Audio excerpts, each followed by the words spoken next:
Hi everyone, this is Pretty Grumpy Bear. Today I brought you guys 10 things you probably missed in Five Nights at Freddy's 3. I have to thank all the people who sent me pictures that enable me to make this video. Their names are listed here. Thank you very much. Also thanks to everyone else who sent me stuff.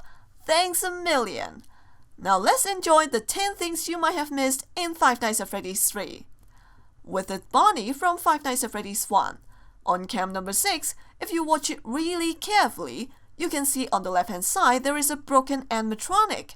It's hidden in the dark and is mutilated to say the least, so it's pretty hard to spot. It only has one eye, some teeth, and a hand. I am pretty sure this is Bonnie because you can see the guitar there. Also, its eye is purple in color, same as Bonnie in Five Nights at Freddy's 1. This is probably one of the scraps the owner of Freddy's Sprite acquired from the old pizzeria in Five Nights at Freddy's 1. Marionette's mask. On cam number 8, there is a marionette mask hanging on the wall. The camera map blocked part of the mask, but we can still see its eye sockets, the tear, and its cheek. It appears to be broken as well. Its jaw fractured.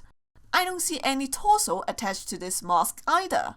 I'm not sure if this is the real marionette or just a merchandise that's based on it. If this is the real one, then why is it here but not in Five Nights at Freddy's 1? Is it destroyed along with toy animatronics back then? Where did the owner of Freddy's Sprite find it? The plot thickens.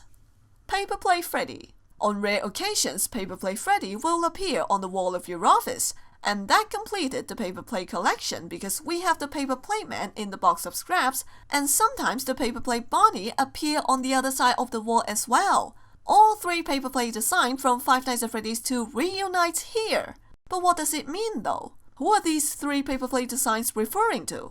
We have a lot of theories, but we don't have an official explanation. Skull in story minigames. After you beat every night, there will be a minigame for you. Shadow Freddy will ask you to follow him. But of course we won't because we want to see what happens if we don't. And we got to see a lot more things because of that. If you go to the left, you'll enter like a back room. Animatronic parts are scattered across the table. And among them, there is a skull. Whose skull is this? And why nobody noticed it? Maybe it means that the place in this minigame had already been abandoned. Missing Child. Besides story minigames, there are also Easter egg minigames. In the Golden Freddy minigame, there are 9 identical rooms with Springtrap and 3 kids. You have to navigate through the rooms to access the 10th room to save a kid. But if you jump up from the bottom right room, you can see the room above. There are only 2 kids. The kid in the middle is missing. But he's not the kid you rescue in this game, because that kid belongs to the Marionette minigame. You'll see him there after you saved him. So this mysterious missing kid is a different person, and maybe him too has some secrets we need to find out. Toy Springtrap poster. Springtrap is a mysterious animatronic. It's found but not made by the owners of Freddy's Sprite, but we have no idea when it's made or which diner did it served. But the poster that occasionally shows up on cam number 10 may give us some insight. In this screenshot, regular Freddy poster is been replaced by another poster. The animatronic in this picture is golden color, and it has white eyes. That fits the description of Springtrap. Not only that, Springtrap is not broken in this poster, and the way it's drawn, it has a very cartoonish and shiny look. Those are the features of toy animatronics. It tells us that there is a toy version of Springtrap out there, and we have not found it yet.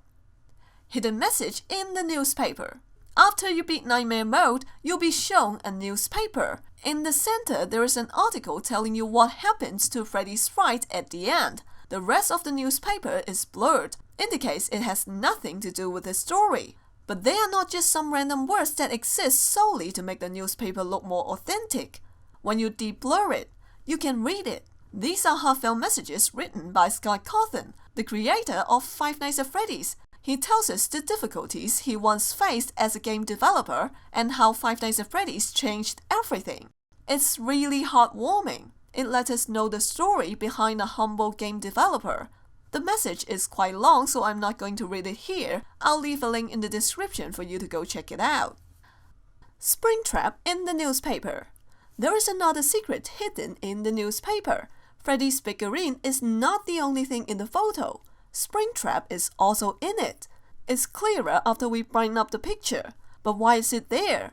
If you get the true ending, you know that the killer is dead and the kids' souls are at rest at last. The story is pretty much wrapped up. Unless there are more to the story, and Springtrap being there is a hint. Multiple Springtraps. Sometimes when you're so focused to keep yourself alive in the game, avoiding Springtraps and the hallucinations, you may be surprised to see that there are multiple Springtraps in the camera feed. There are two explanations for this. A. You're too scared you actually went insane. And B. Springtrap is actually able to be in multiple places at the same time. Scott Cawthon has confirmed on Steam that when there is a vent era, you can see multiple Springtraps due to hallucinations. Freddy's nose. This one you probably didn't miss, but I have to mention it here, because Freddy's nose still honks! Yay! This is the end of this video, thanks for watching. If you found any secret or Easter egg, please tweet me. My Twitter handle is @PGBGame. Be sure to subscribe so you won't miss any 5 Nights at Freddy's video, and I'll see you all next time. Goodbye!